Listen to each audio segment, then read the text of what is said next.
So, why on earth would we take life advice from a book with a title like The Subtle Art of Not Giving a... Well, you get the idea. Today, we are diving deep into Mark Manson's massive bestseller. And believe it or not, it suggests that the real secret to a better life is to actually start caring less. Right. And that's the big question, isn't it? Does this whole philosophy genuinely set us free from all the noise and anxiety? Or is it just a fancy, intellectual sounding excuse to just check out from our responsibilities? Manson's whole argument really kicks off right here. He says our culture is completely obsessed with what he calls toxic positivity.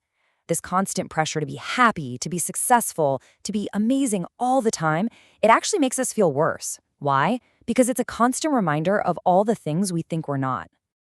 Okay, let's get into the first big concept. The central idea of the book is that your attention, your energy, it's a limited resource. You only have so many cares to give out, so the logic is you've got to be really careful about where you spend them. And this quote right here, it just nails the point. It's not about being totally indifferent to everything. It's about consciously choosing what's actually worthy of your emotional energy. He frames it as this really empowering way to focus on what truly matters in your life. Okay, but here's where it gets a little tricky. I mean, it's super easy to say you just don't care about your boss's passive-aggressive emails or that credit card bill that's due. So, is this really a practical tool for focus? Or could it just be a convenient loophole for apathy and avoiding the hard stuff? That's a fair point. And Manson's answer is, well, it's pretty counterintuitive.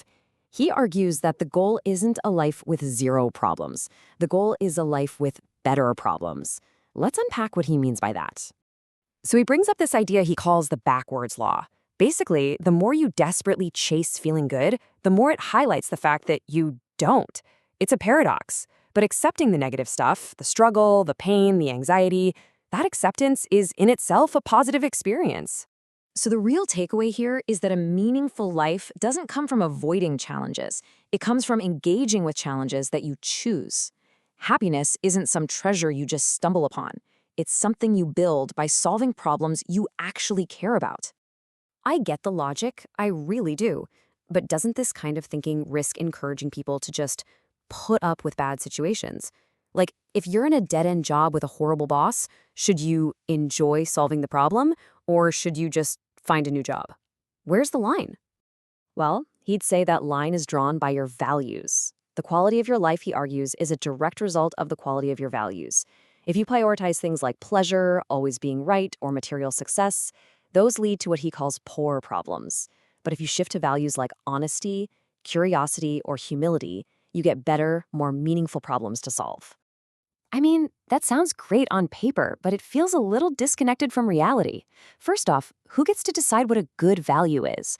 And second, even if we agree with his list, how is one person supposed to consciously choose humility when our entire culture is screaming that money and being right are the only things that matter? You know, that really leads us into what might be one of the toughest, most challenging ideas in the whole book. This radical idea of accountability that completely separates the concept of fault from responsibility. Okay, check out this distinction because it's super important. Fault, he says, is past tense. It's about choices that have already been made. Responsibility, on the other hand, is present tense. It's about the choices you are making right here, right now. So its point is, you might not be at fault for what happened to you, but you are always responsible for how you respond. But this is exactly where I think the whole philosophy could get a little dangerous. Is that really empowering? Or does it just ignore huge systemic issues? It feels like it could be a way to unfairly blame people for things that are genuinely outside their control, like poverty or discrimination, by putting all the burden on their personal mindset. And that brings us right to the heart of it, doesn't it? Is this philosophy a real path to personal growth by helping us focus on what we can control?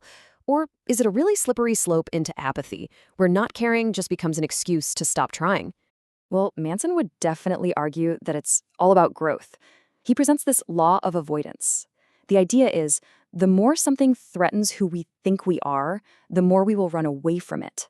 So choosing what not to care about isn't laziness. It's a difficult discipline required to overcome that natural avoidance. Or is it the exact opposite? I mean, are people really picking up this book for genuine growth? Or are they just looking for a really smart-sounding permission slip to avoid doing the hard emotional work? Maybe this isn't about overcoming avoidance at all, but about justifying it. But see, the book's argument is that this isn't apathy at all. It's actually the opposite. It's about deep commitment. When you commit to a few really important things, your relationships, your values, your career, that commitment actually frees you from the thousands of other trivial distractions begging for your attention. And really, this quote sums up the book's main challenge to you, the reader. It's not asking what you want to enjoy in life. It's asking what struggle, what pain are you willing to endure? Because the answer to that question is what's really going to shape your life. So, after going back and forth, we're left with two really different ways to look at this. Is it a practical roadmap to a more meaningful life, or is it just a clever justification for checking out? In the end, maybe the real value of the book isn't about giving us the perfect answer. Maybe it's about forcing us to ask the right questions. What are you pouring your limited energy into that just doesn't matter? And what truly important thing are you avoiding, simply because it requires you to care more? Something to think about. That's all for this explainer. Thanks for listening to the Neural Bookroom Podcast.